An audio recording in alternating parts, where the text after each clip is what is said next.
வணக்கம். இப்போ இந்த வீடியோ ப்ரெசன்டேஷனில் நம்ம எம்சிஎக்ஸ் காப்பர் மார்க்கெட்டில் இன்றைக்கி எப்படி ட்ரேட் பண்ணலாம் அப்படின்றத பற்றி பார்க்கலாம். அதுக்கு முன்னாடி நேற்று மார்க்கெட்டில் என்ன நடந்தது, நம்ம என்ன எதிர்பார்த்தோம் அப்படின்றத பற்றி பார்க்கலாம். நீங்கள் பார்த்துட்டு இருக்குது காப்பரோட 7 நிமிஷம் கேண்டில் ஸ்டிக் சார்ட். இந்த கேண்டில் ஸ்டிக் தான் நேற்று மார்க்கெட்டோட ப்ரைஸ் ஓப்பனிங்.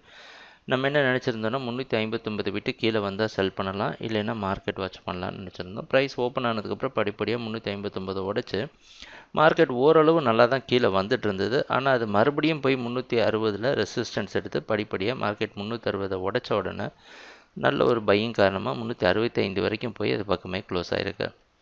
சொல்லப்போனால் 359 கீழே வந்ததுக்கப்புறம் ஓரளவு கீழே நம்ம நினச்சது நடந்தது, ஆனால் முழுமையாக அது நடக்கலை. இதுலேருந்து என்ன உறுதியாகுது அப்படின்னு பார்த்தோன்னா, நம்ம என்ன இந்த கடைசி ஒரு வாரமாக டெஸ்ட் பண்ணிகிட்ருக்கோன்னா, இந்த ப்ரைஸ் வந்து 360 கீழே அதால் நிற்க முடியுதா இல்லையா அப்படின்றது தான் டெஸ்ட் பண்ணிகிட்ருக்கோம்.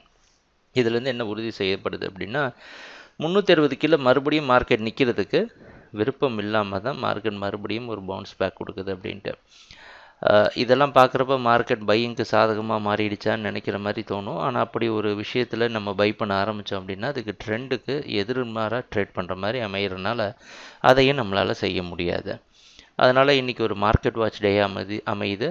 அதனால் பொறுமையாக மார்க்கெட் வாட்ச் பண்ணிவிட்டு ப்ரைஸ் ஆக்ஷன்லாம் ரீட் பண்ணி சரியான இடம் வரப்போ ட்ரேடிங்கை ஆரம்பிக்கலாம்.